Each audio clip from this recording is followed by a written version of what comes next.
大家平安。今天我们在家会主4月5号要来读马可福音的第16章9到20节，主题是分享爱的福音。我们先来看今天的金句：门徒出去到处传福音，主与他们同工，借着所行的神迹，证明他们所传的道是真实的。马可福音16章20节。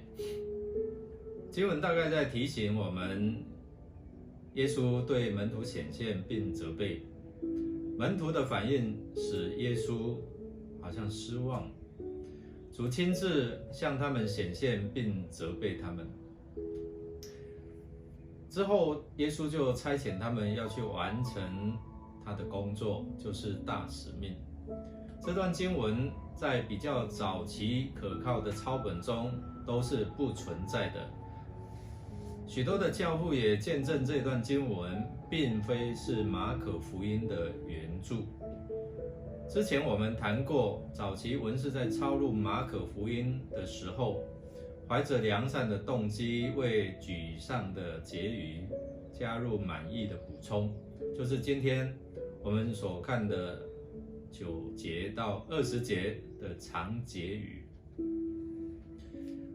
经文在提醒我们，抹大拉的玛利亚原本是一位卑微、可怜、被鬼附的妇女。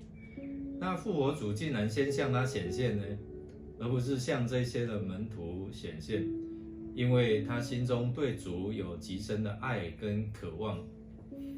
于是主就交给她一个使命，将主耶稣复活的信息传给他的门徒。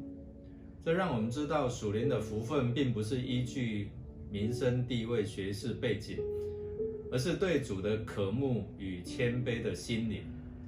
主不但以责备来提醒门徒的信心，更以委派使命来鼓励他们的信心，吩咐他们要去传福音给万民听。